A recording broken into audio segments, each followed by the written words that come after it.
Good morning students. आज का हमारा टॉपिक है प्राइमरी ऑक्सिलरीज। प्राइमरी ऑक्सिलरीज क्या होती हैं? ऑक्सिलरीज मीन्स हेल्पर्स, अर्थात सहायक। जो वर्ब वाक्य में मेन वर्ब की सहायता करती हैं उन्हें ऑक्सिलरीज कहते हैं, अर्थात सहायक क्रियाएं कहते हैं। ये दो प्रकार की होती हैं। Number one, primary auxiliaries. जैसे कौन कौन होता है इसमें? बी, हैव और डू।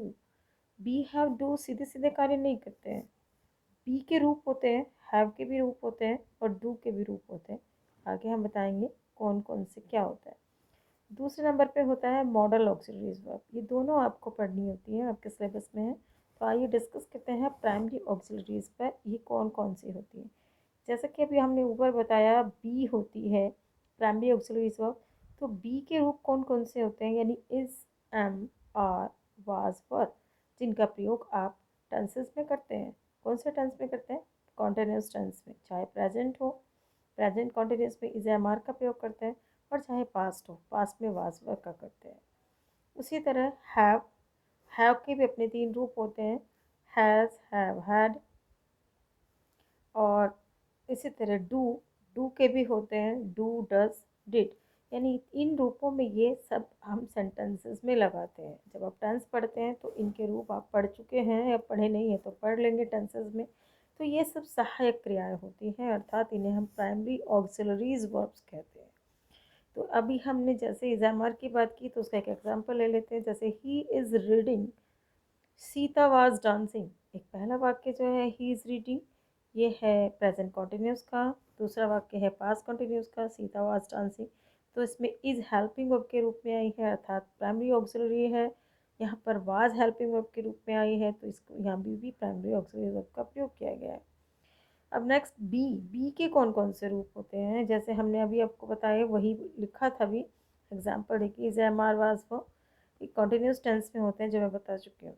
और एक पैसिव वॉइस में भी मेन वर्ब के साथ में लगाए जाते हैं। जब आप पैसिव वॉइस पढ़ेंगे तो मेन वर्ब से पहले according to tense, according to subject, object में वहाँ पर इज, एम, आर का प्रयोग करना है या हैज़, हैव, हैड का, ये लगाए जाते हैं प्राइमरी ऑक्सिलरीज वर्ब्स। अभी हम इनके बारे में पढ़ चुके हैं। अभी हम हैव के रूप देखते हैं, उनका एग्जाम्पल भी देख लेते हैं। हैव के रूप हैज़, हैव, हैड का प्रयोग होता है। ये कहाँ होता है? परफेक्ट टेंस में होता है, चाहे प्रेजेंट परफेक्ट हो, चाहे पास्ट परफेक्ट हो, चाहे फ्यूचर हो। जहाँ भी परफेक्ट होता है तो उसका एग्जाम्पल पहले देख लीजिए। He has taken food. यहाँ पर हैज़, हैव, हैड के साथ हमेशा थर्ड फॉर्म लगती है। तो ये हैज़ है, प्रेजेंट परफेक्ट टेंस है। हैज़ लगाए तो हैज़ परफेक्ट प्रेजेंट में लगता है। The thief had run away before the police came। ये पास्ट परफेक्ट टेंस है, हैड पास्ट में लगता है। और हैव का प्रयोग भी करके दिखाया मैंने। हैव प्रेजेंट में लगता है आई यू दे के साथ, तो यहाँ यू के साथ लगाया हैव यू टेकन टी, तो क्या तुम चाय ले चुके हो।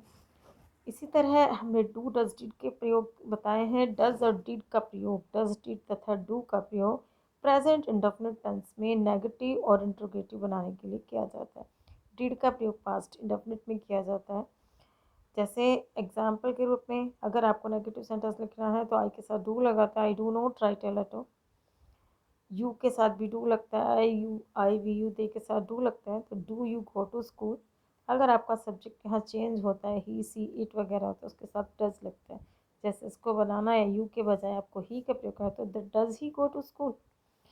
और यहाँ डिड का प्रयोग किया है। डिड यानी ये पास्ट टेंस है, डिड प्रयोग होता है पास्ट में, पास्ट इंडेफिनिट में। तो इसको लिखा है he did not take his food, उसने अपना खाना नहीं खाया। तो इस तरह से प्राइमरी ऑक्सिलरीज के प्रयोग होते हैं।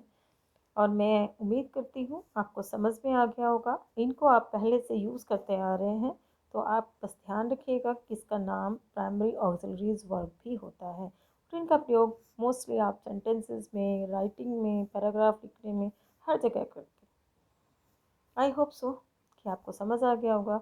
नहीं समझ आए तो वीडियो को दोबारा देखिएगा, कोई प्रॉब्लम हो तो फिर दोबारा देखिएगा।